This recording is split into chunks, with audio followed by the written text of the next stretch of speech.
All right, it's Wednesday, so we got a brand new Guys radio show this evening at 8 p.m. Pacific time on KCAA Radio, 102.3, 106.5 FM, 1050 AM. Our special guest is channel and author Lisa Najjar. Let me ask you a question.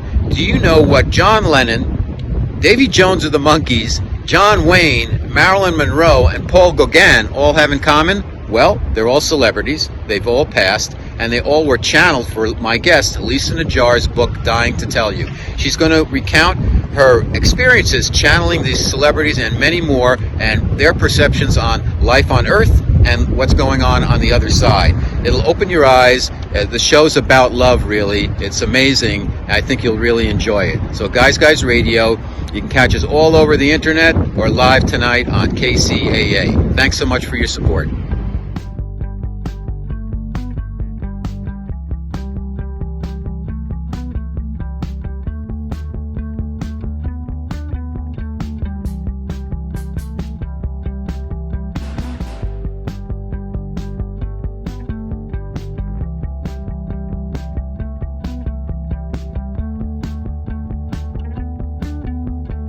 It's Guy Radio. Here's your host, Robert Manni. Okay, welcome to Guys Radio. This is your host, Robert Manni, welcoming you to the show where men and women can be at their best and everyone wins. Yep, Guys Radio. We've got a great show for you today. Let me ask you a question. What would the famously dead have to say from the other side? Have you ever thought about that? Would you like to find out why Albert Einstein changed his theory to the theory of irrelevance? How Steve McQueen would give anything for another shot at living? How Elvis Presley now lives in the Heartbreak Hotel on the other side? And how the Monkees, Davy Jones, is still monkeying around from the other side. We're going to answer all those questions and a lot more today with our special guest, Lisa Najjar. She is a psychic, clairvoyant, and she has channeled messages from a collective group of celebrities who passed over on the other side. And they've been aggregated by a combination of Abraham Lincoln and Jesus. Now, you know on Guys Radio, I bring you information, things for you to consider, guests for you to consideration, messages for your consideration, and you determine I'm vibing with this or not. That's up to you. But I'm going to bring people on with information that I think is interesting and worth thinking about. So I'm not sure how familiar everybody out there is with what's people that have the ability to channel interdimensionally, but we're bringing somebody on who can do that, and she's written a book, and it's a fascinating book. I just read it almost in one sitting. I was so blown away by it. It's called Dying to Tell You, and Lisa is a wonderful person. She's very, very nice. She's a great speaker. She's going to make a fantastic guest, but listen to the people that we're going to be learning about today. She is channeled for this book Paul Newman, Cleopatra, Jesus, Albert Einstein, George Harrison, Paul Gauguin, Martin Luther King, Abraham Lincoln, Michael Jackson, Waylon Jennings, Walt Disney. It all began actually messages from the other side. So we'll find out, what are these celebrities having to say about life on the side of the dimension, if you will, the universe they're in right now, and what do they have to say about the lives that they lived here on Earth in this third dimension that we all reside in. I think what you're going to hear is going to be very interesting in that it's not going to be what you expect. It's not going to be focused on the things. It's not going to be like a Hollywood gossip type of discussion we're going to have, because they're not focused on that now. And they're seeing that everybody's equal and we're all connected, and their insights based on that and how they lived. And I think John Wayne, to me, was the most interesting person who represented somebody who looks at life completely differently now that he's passed over, and said, wow, I really could have affected a lot more people with my fame if I would have been a little more, maybe like more of a guy's guy, more of a evolved man than the kind of macho exterior that he portrayed in his movies. And we all love John Wayne. We love his movies. But the takeaway for a lot of men, I think, has been like, you have to be a tough guy. And, we do have to be tough at certain times. There's no doubt about that. But that doesn't mean we have to be all about swagger and macho and arrogance and stuff like that, because it's a turn on to other people. And frankly, it's a turn on to most women. when guys get all arrogant and narcissistic that way. And now I'm not saying John Wayne was narcissistic. I don't think so. But he portrayed a very quintessential macho man, man's man. And that's kind of a 1950s idea now that we're in going into 2020. The new definition of masculinity, it's shifting. And femininity also, where there's kind of a blend going on, where men are getting more in touch with their feminine side, and that is not a negative thing. That's actually a good thing. And women are getting more in touch with their masculine side, which is not a bad thing also. Bottom line, men still need to be men and women still need to be women, regardless of their sexual choices and all of that. Just in terms of being people, a guy's a guy, a woman's a woman. Of course, there's transgendering and all kinds of stuff in that area that I'm not going to get into, because I feel anybody needs to do what they need to do to feel comfortable in who they are. So totally supportive of everybody's choice there. So I don't want people to take that the wrong way. But from what I have learned from interviewing people, interviewing relationship coaches, women are looking for men to be men, but also to be sensitive and a little more evolved than, knuckle dragging that has occurred too much. And I think for men, they still want women to be women. I don't think men mind women being more aggressive. And I think women need to be more aggressive, because in the workplace, if you have a level playing field, everybody's got to compete. So anyhow, I don't want to get too off track with all that stuff.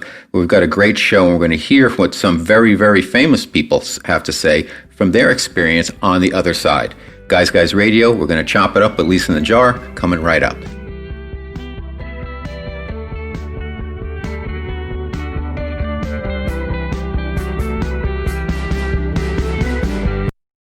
Okay, it's Guys Radio, your host, Robert Manni. As I mentioned, we have a very special show today. Our special guest is psychic medium and channel and author, Lisa Najjar, and she has written a book that was basically channeled to her called Dying to Tell You, Channeled Messages from the Famously Dead. Let me welcome Lisa Najjar to Guys Radio. Welcome, Lisa. How you doing? Hi, Robert. I'm doing great. How are you doing? Thank you, by the way, for having me on. My pleasure. As I mentioned to Lisa, I sought her out because somebody mentioned her and her book to me, and I picked it up and I read it. I just powered through it. It was so interesting, and it was not what I was expecting. It was much better than that, because what Lisa's done is she's channeled messages from celebrities who have passed, and a whole variety of them. Everybody from Jesus to Abraham Lincoln to Marilyn Monroe, Jane Russell, Davy Jones of the Monkees, George Harrison, Walt Disney, Paul Newman, Waylon Jennings, just a complete variety of different celebrities. And it's not a Hollywood tell-all. It's about what they've learned from living a big life here on Earth, if you will, and now that they've crossed over. So why don't we start with a little bit about you, Lisa. How did you know that you had the abilities that you have, your gifts, and how did you get to the point where you channeled this book? I think I was probably always a medium, but I certainly didn't think of it that way. I just thought it was matter of fact, and so it was just part of who I was. And when I was 17, I happened to live in a home where the family had lost tragically 2 of their 3 daughters within 2 years of each other, a 16-year-old and an 11-year-old. And what I noticed was one Christmas, the girls would come and they were playing and talking and giggling, and I let my friend know, and I let the parents know that the girls were there, and they were rather skeptical, and they still are. To this day, my friend is still very skeptical of anything she can't see, but I knew full well they were there, and I enjoyed the fact that they were, and I didn't think much more of it. I just figured, oh, well, maybe it's not everybody's cup of tea, and for those that want to hear, I will share, and if they don't, that's okay too. And I just carried on. And I didn't do it professionally, and I never really thought I would. I went on to become a court reporter, and I think when people would hear that I could do this, I would do it for friends and family, just to help them out if they needed to connect with, say, their father or somebody in spirit. And that's about as far as it went. But one day, yes, Walt Disney came, actually through another medium, and he said to never give up on my dream and that he would help me. And what he was referring to, Robert, was a spiritual comedy TV show that I had channeled a few years earlier. And he said he would help me with it, and I was never to give up on that. So I thought that was pretty amazing. And but again, didn't think too much of it, about the book anyways. And then a few years later, he came back to me and asked me if I would do a project. And this time he was referring to the book. So it just kind of evolved, but I never, ever dreamed that this is what I'd be doing for a living. I just never would have thought of it. I've always been praying to be in service to humanity, absolutely, but I didn't think it would be done this way. So it's kind of a shock to me. How about Walt Disney? I mean, when he came to you, was it, oh, it's Walt Disney, or was like, oh, it's Walt Disney? I mean, it must have been a surprise. Yes, when he came through the first time to discuss the TV show, oh yes. I said, oh my God, to the medium that gave me the message. I said, oh, it's Walt, like the Walt? And I was very excited. But interestingly, after that, when he came back and asked me to do the project and came directly to me and asked me to do this book, no, it was very matter of fact. And I have to say, ever since then, it's all been very matter of fact. The whole thing is really just matter of fact. And it didn't really surprise me at all. And I said no to him, by the way, when he came to me and asked me to do the book. I said, well, it sounds like a fabulous idea, but no, I'm a single mother. My son's not even in university yet. I'm not a writer, so I don't know why you're coming to me. I said, no, I can't do this. I'm trying to put food on the table, and I don't know how to go write a book and everything. What do I know about books? So I did put him off, and he came back a few years later in 2015, Easter weekend, Good Friday. Him and Abraham Lincoln and George Harrison came and said, now will you do it? And I said, yes, now I'll do it. But I said, listen, I'm not a writer. They said, don't worry, you're going to take dictation just like you do in court. You'll just be a celestial court reporter. And I said, okay, I can do that. Because I was going to ask you, the next question was about process. I mean, if they were channeling you, how did you transcribe their messages? Well, I did the first two. I think they were on a plane, actually, and it came through, and I just hand wrote it.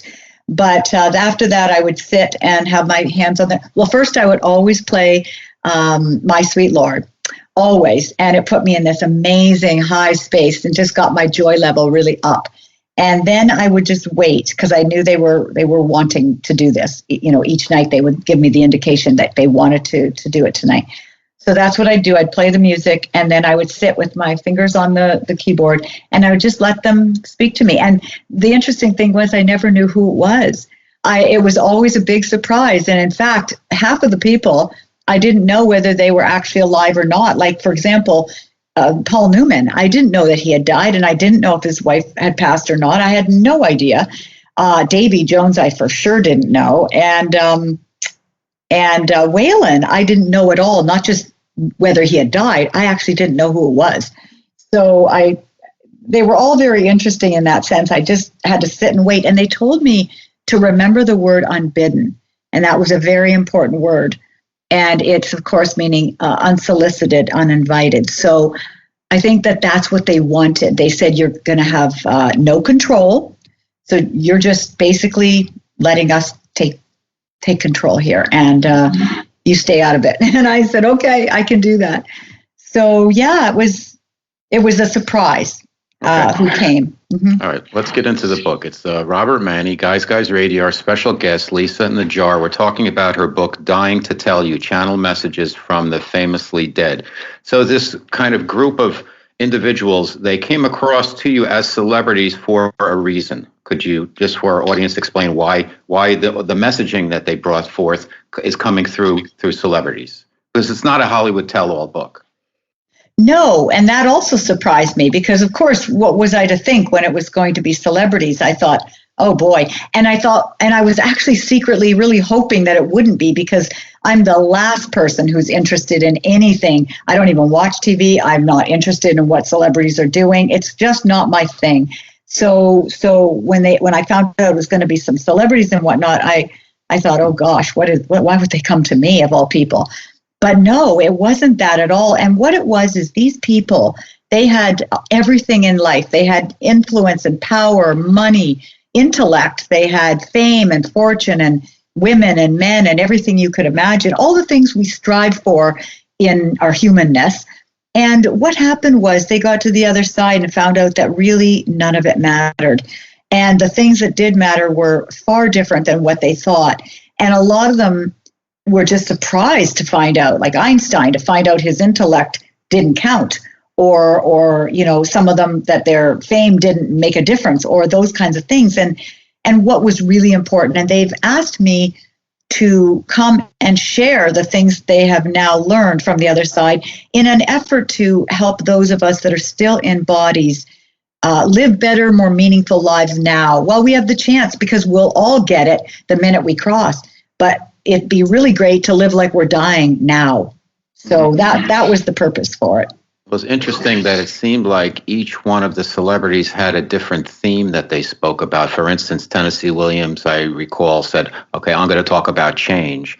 And Paul Newman talked about his family. And John Wayne talked about, kind of using power in the right way. Did you sense that each one of these celebrities was going to talk about a different topic? I didn't know that at first, and that was part of the letting go and just allowing them to do what they wanted. And yeah, as it turned out, they all seemed to have a theme and they stuck to it, which is really great because it touches on all the little aspects of being a human being. Absolutely. Now, what is the most consistent message that came out of what they had to say to you? Oh, heavens. I would say, love above everything else, love and passion.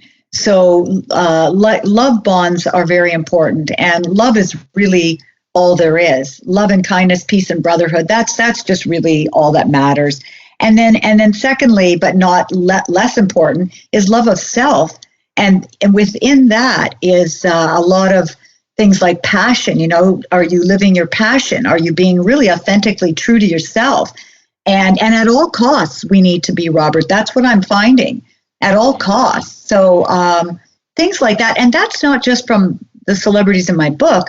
Any medium will tell you, and for sure I can attest to this, that I work with the dead and the dying all the time.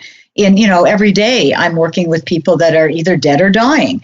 And they tell me across the board that they wish they hadn't done this, and they wish they had done this. And the things they wish were, of course, living with more passion, more authenticity, more truth, more joy, and not putting off, till they're old what they could have done, because sometimes we don't get that chance. Maybe we're sickly or our partner's sickly, and we don't get to do all those wonderful things or take those chances. So the message across the board is stop striving for the things you think are important and really check in with, as Kramer would say on Seinfeld, the little man. Check in with the little man inside and just really follow your own truth. Mm-hmm.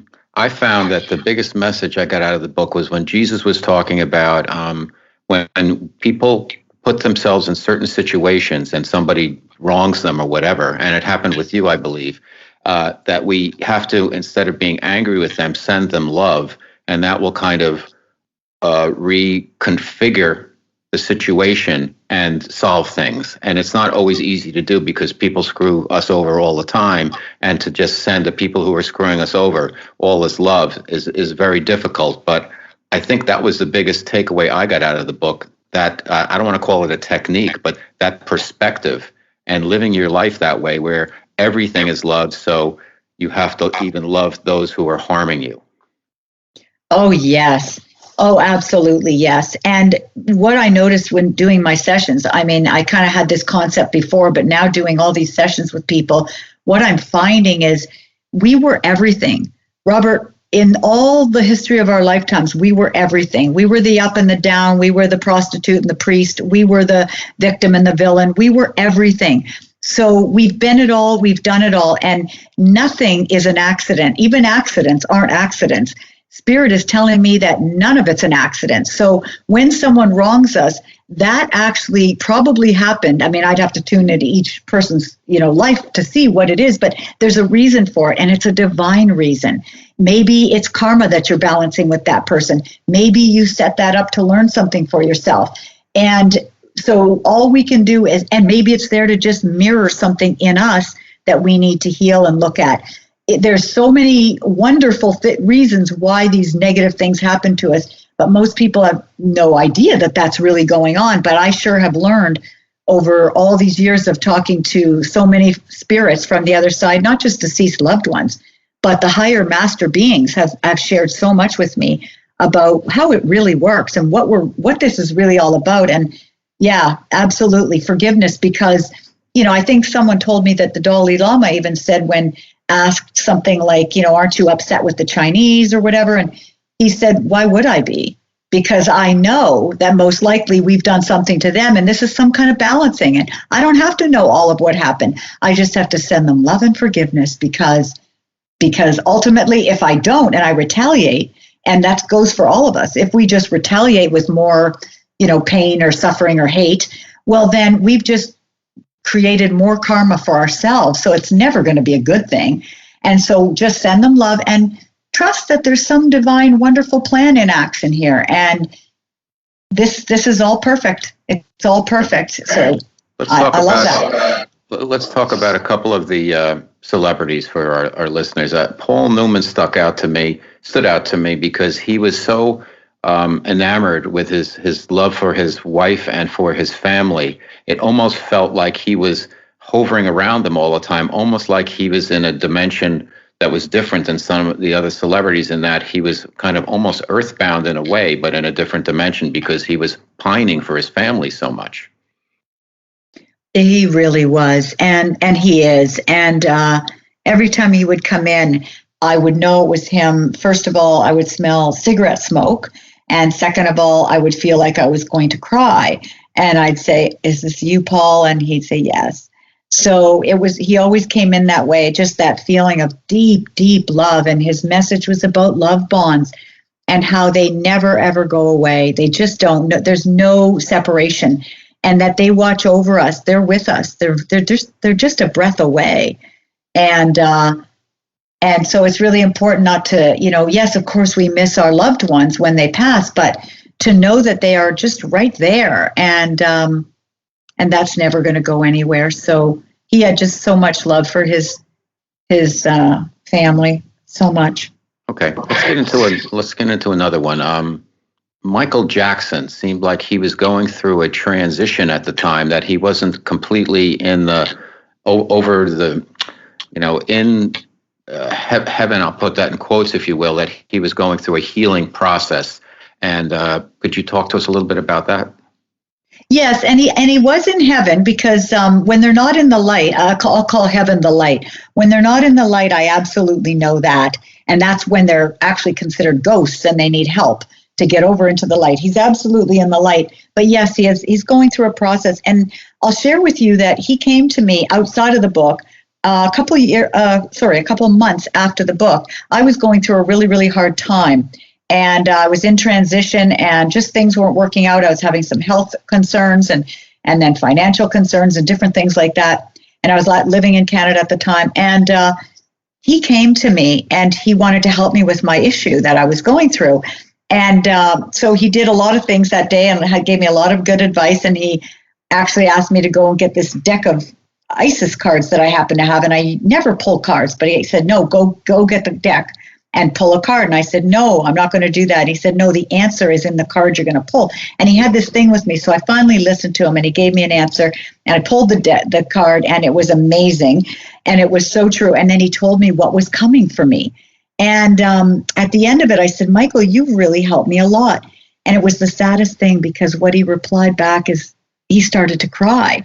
And he said, do you know that this is the first time that I've ever felt like I really actually was needed and I really helped somebody. I've never had that feeling in my life or in my death. And today I feel like I did something to really, like I really helped somebody. And he was just so happy about it. And I said, my God, yes, you've helped me so much. And that meant a lot to him. So he's going through an inner process of who am I, did I make good choices? Just like we all do. I mean, we all do. And we all certainly do when we get to the other side, right? We examine all of our lives. So yeah, he's processing, and he's a very beautiful soul.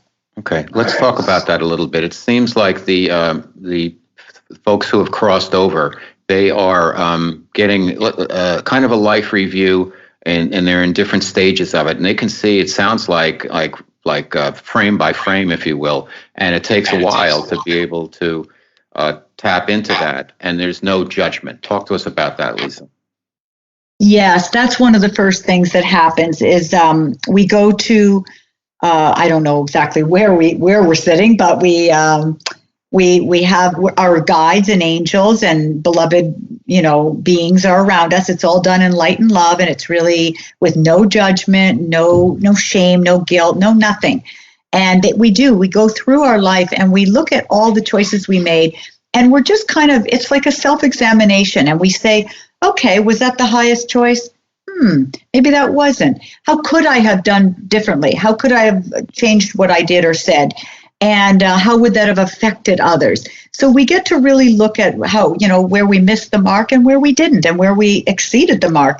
And it's not in any kind of a blame judgment thing. It's just done in a learning kind of way, because before we get here, we plan what the major themes are going to be of our learning. We plan most of that out. Like, what are we here for? Okay, we're here these are our three, like we'll call them majors, like in university, it's our majors, and we have a few minors. And that's what we plan. And then how we get that done is up to us. That's kind of the free will piece. But generally speaking, when we come into this earth, we already know what we're working on. And so we kind of assess, did we do it? And how did we do it?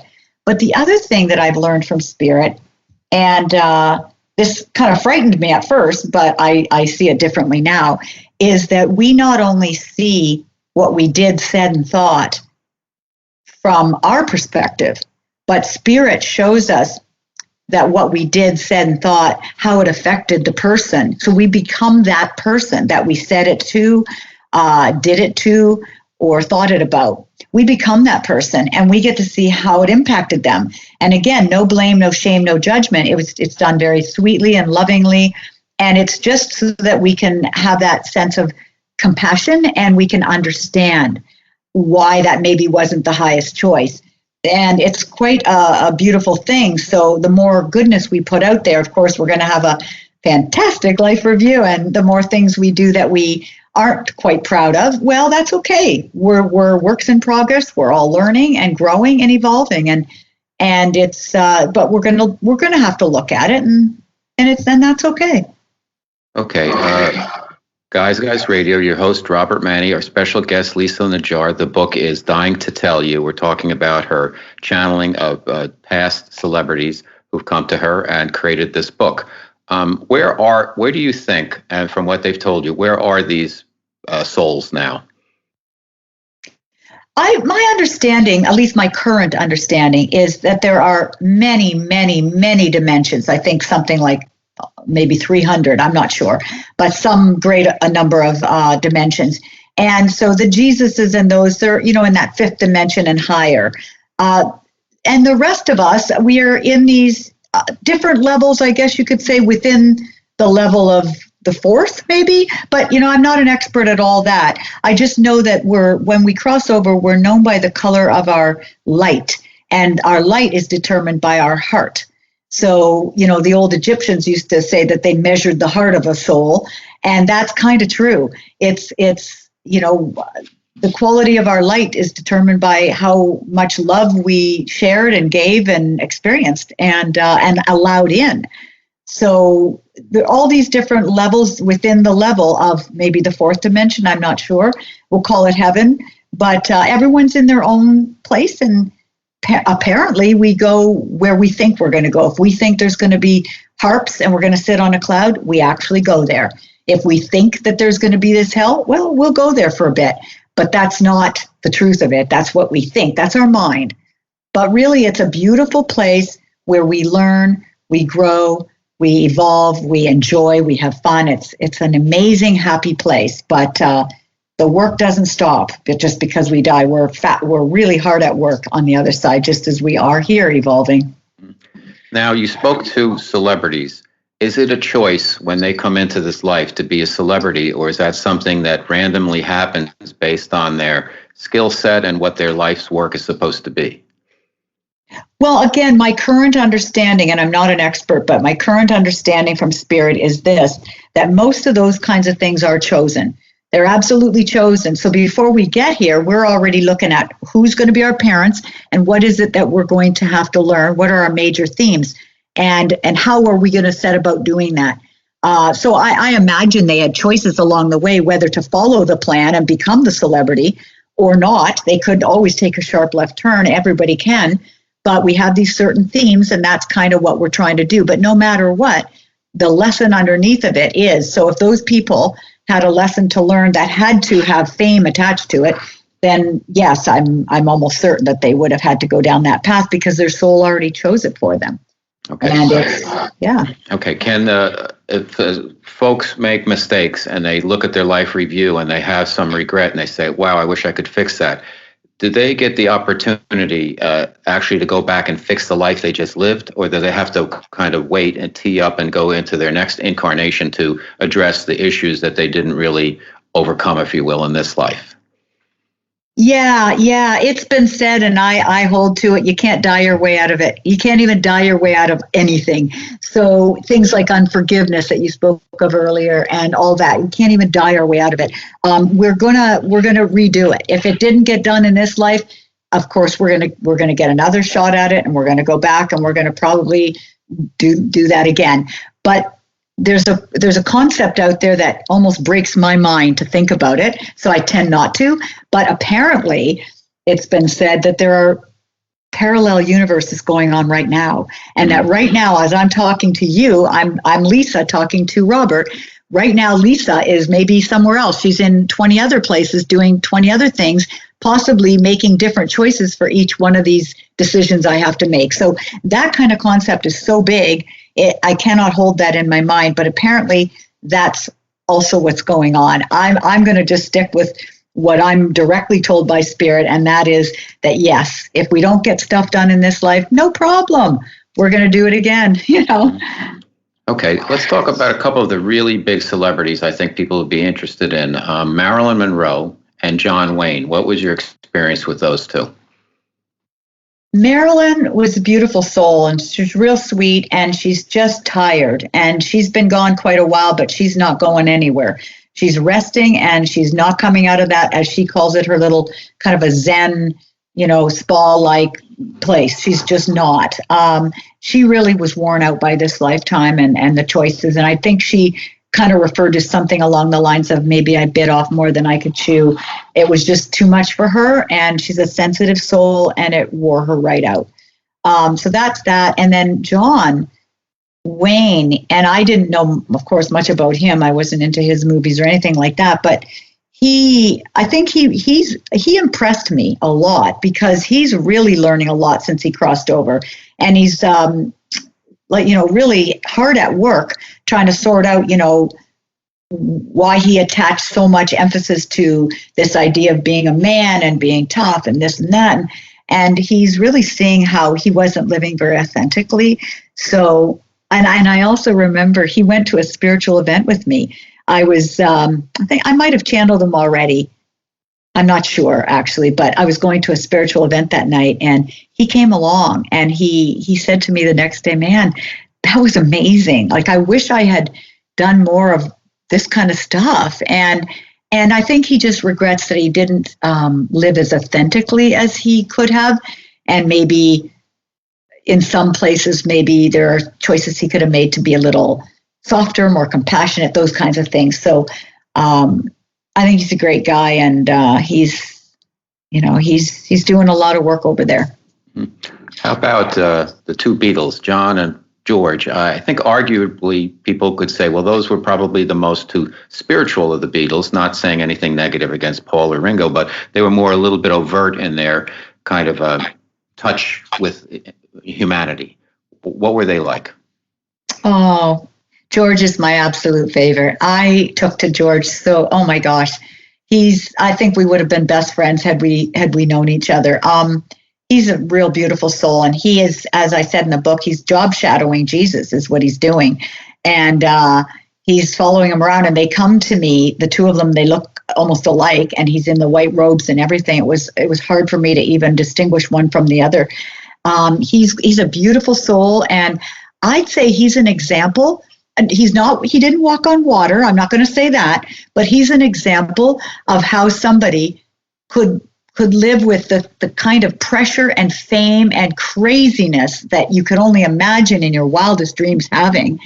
But he managed to do that and still keep a lot to his center and to his authenticity.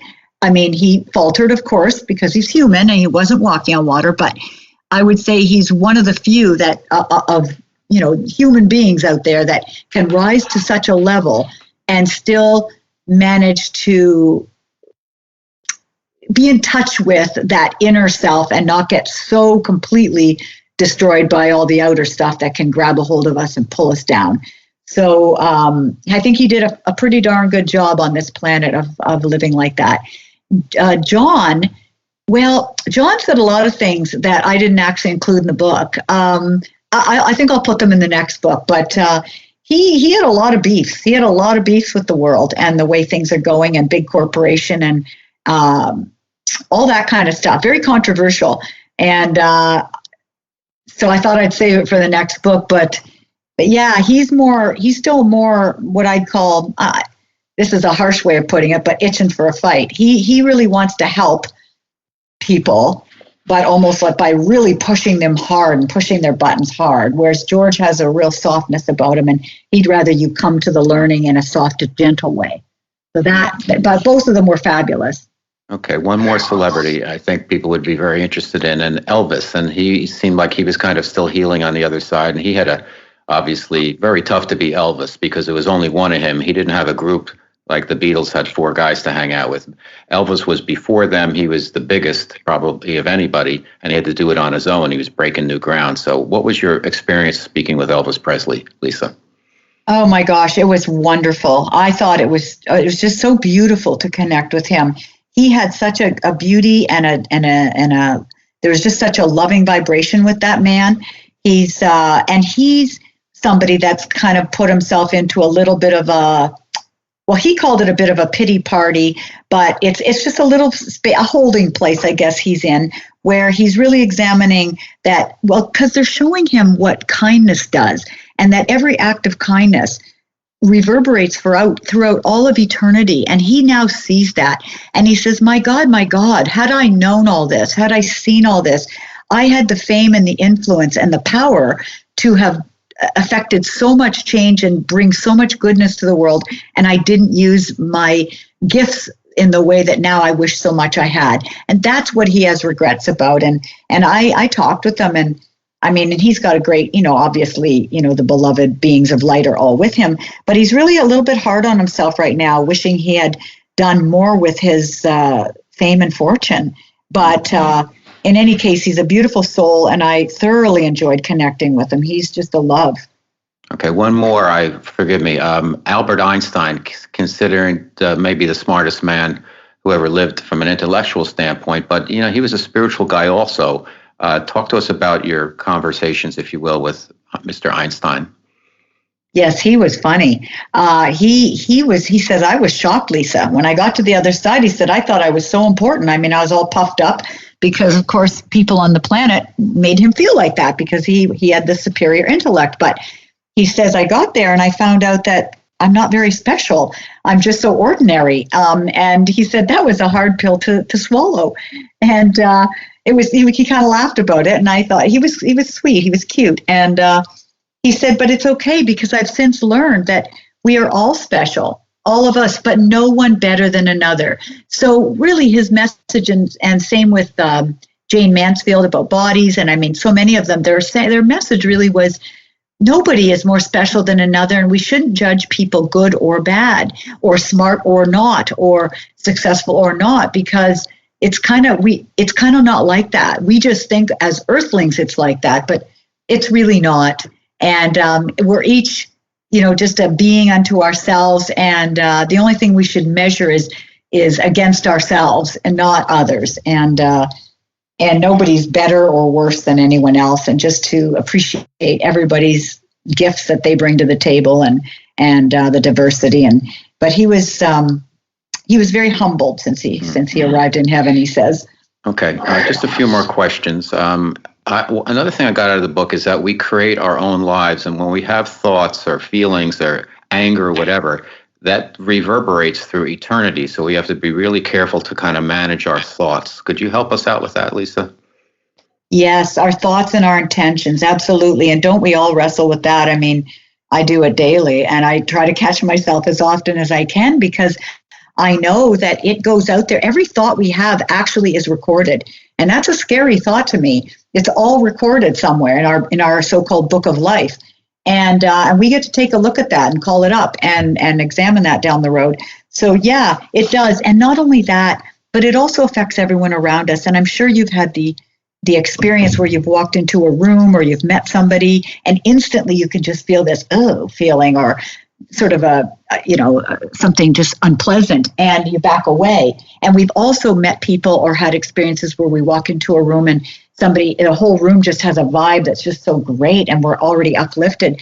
Well, so every time you put out those negative thoughts, you're having sort of envious, jealous, mean-spirited thoughts, it does go out into the room and it ripples out. And so everybody can feel it.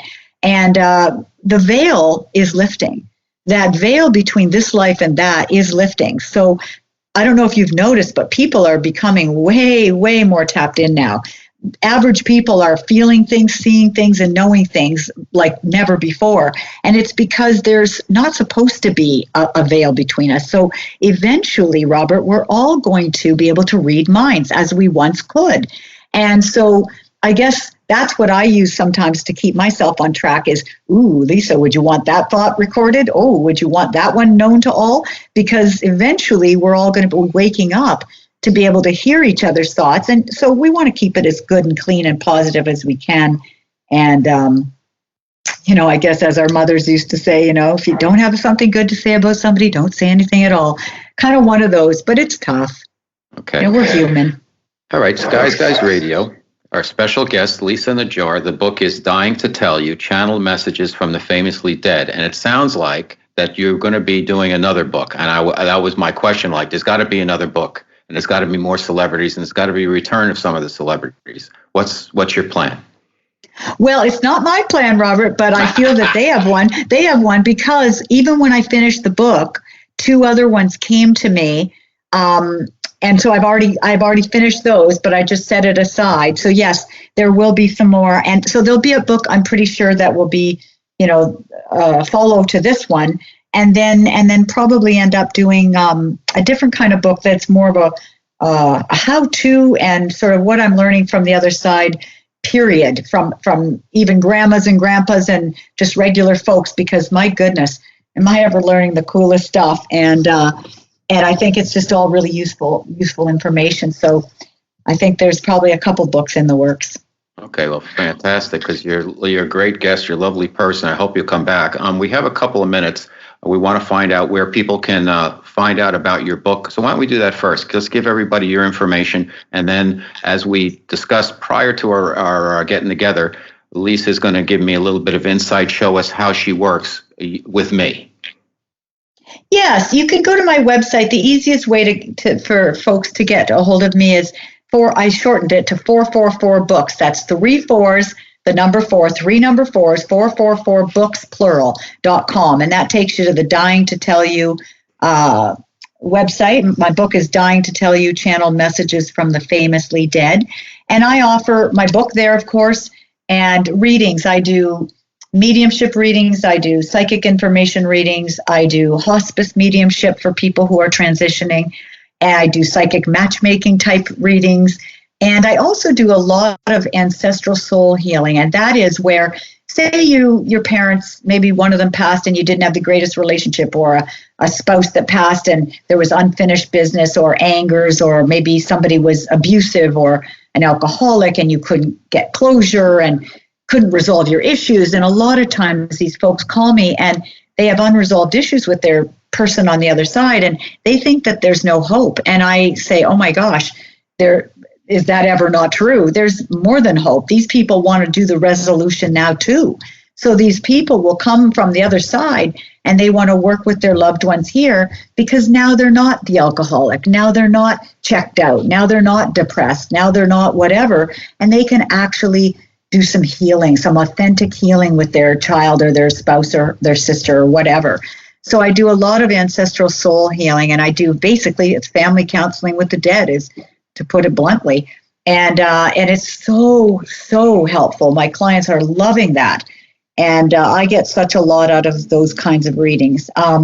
So all of that is there on the website, and just help you in all the different areas of your life, and I would love to. Yeah, I'd love to just share more with people. So, all right. Well, maybe to give everybody a little taste, maybe you could tell me from your guides to my guides. I've asked my guides to engage your guides. Let me know what I need to know right now. All right, Robert. Let me just take a second to tune into you. Well, I think there's money coming for you. One thing I'm seeing that it's going to come in from an unexpected source. So look forward to that. I feel like you're going to be moving again. I don't know if you're super settled where you are or what you're doing, but I feel like there's going to be movement for you in the next 2 to 3 years. That makes sense. Yes, I definitely see it. And I'm going to say to you, it's going to be a happy move, a good thing. It's not because you have to go and something, it's something really positive that you're looking forward to. And it's actually, I would say it's promotional. And I don't know why I'm using that word, but I'd say promotional in the sense of it takes you from where you are to the next level in some area of your life. And so it's something really great that's coming up for you there. I think that you're a light worker is what I'm hearing from Spirit. So you are a light worker, and that means you are, obviously this work that you're doing, sharing wonderful messages with the world through your medium is fantastic. So you're really on track there. And that's an important thing, Robert, because not everyone's on track with where they're supposed to be. And you are. Spirit is telling me you're quite on track. Your soul is happy because it's living authentically to its purpose, I guess I would say it that way. So that's great. And yes, you are a light worker. You bring light to the world in your way, in your style.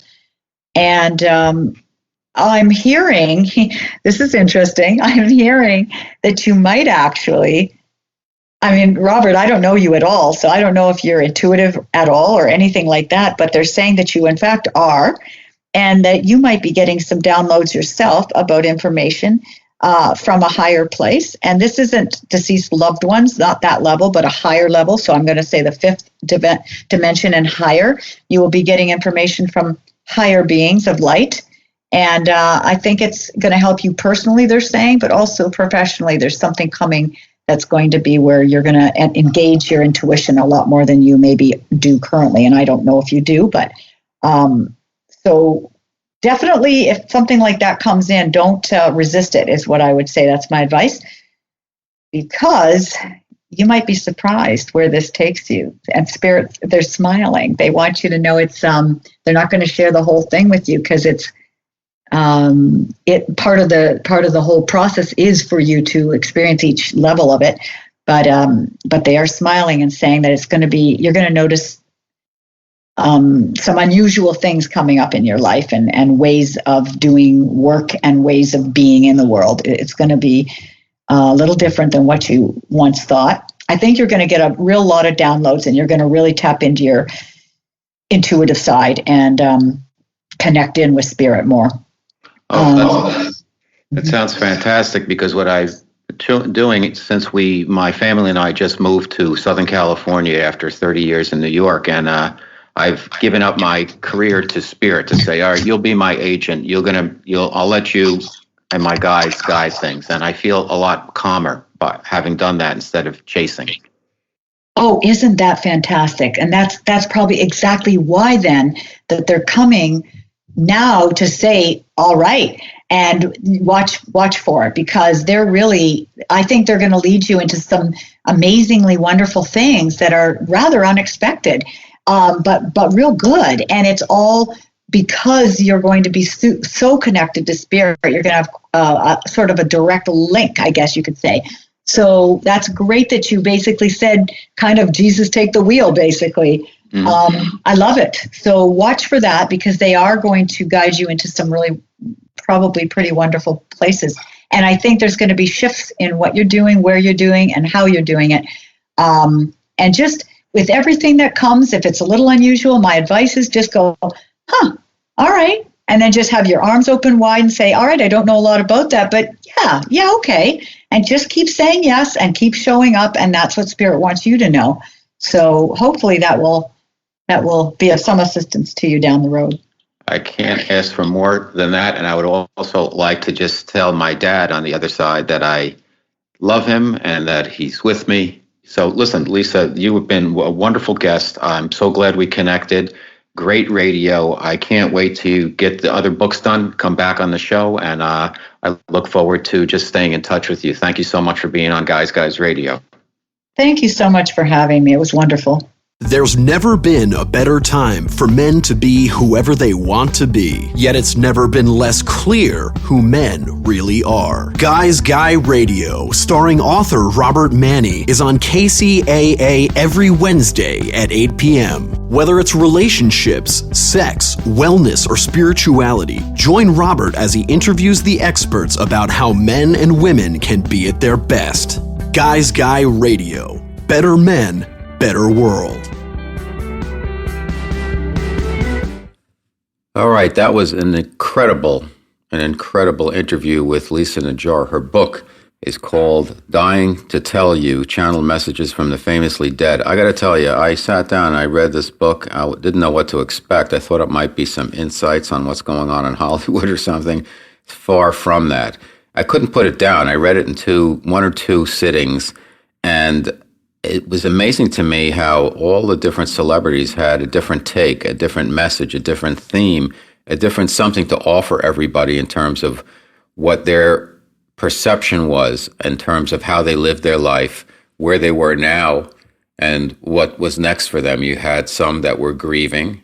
You had some that were lonely for planet Earth and their loved ones, and you had others who were saying, okay, what's next? And I want to learn more, like George Harrison, basically following Jesus around to learn from the ultimate ascended master, like what is love? How do we deal with humans on a day-to-day basis in terms of putting ourselves in a heart-centered place? Not easy in this day and age, let me tell you, and I know you guys know that. But we heard from Albert Einstein and Steve McQueen and Elvis Presley and Davy Jones, as Abe Lincoln, George Harrison, Shirley Temple, Marilyn Monroe. It's an amazing book, Dying to Tell You. So I think the greatest takeaway I got and the biggest piece of learning that we can share is that these celebrities who went over to the other side realized that everybody's the same, everybody's equal, we're all connected, and that it's not about I'm better than you. Yeah, sure, they acknowledge their accomplishments that they had here on Earth, whether it be music, arts, film, whatever. But they still realize that, hey, you know what? I'm just like anybody else, and maybe I could have done a better job. I guess that's going to happen with all of us. But you know what? It's a school. We're learning. So as long as we learn together and we share the information. Guys Radio, the place where men and women can be at their best. Everyone wins. We're on KCAA every Wednesday evening at 8 p.m. Pacific time.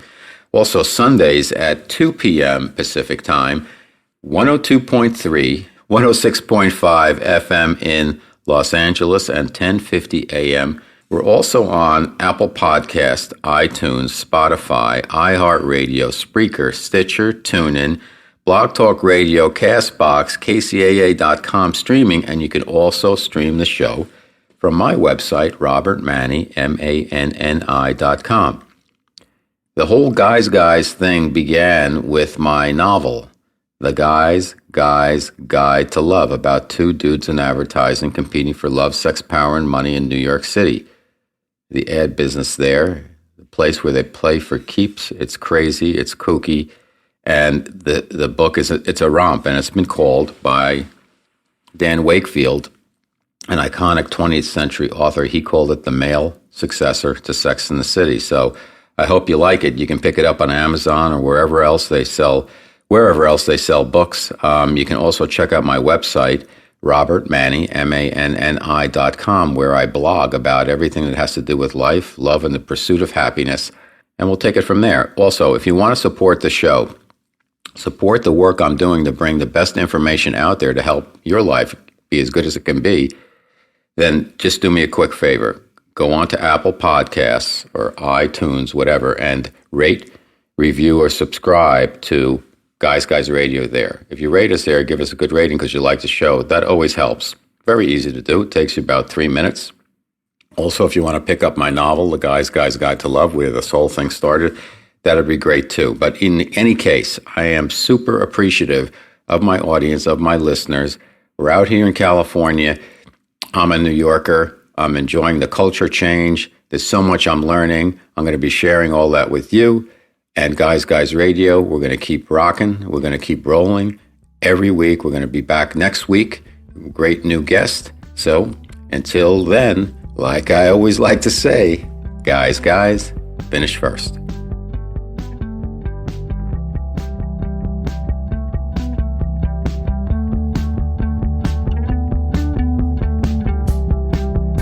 It's Guys Radio.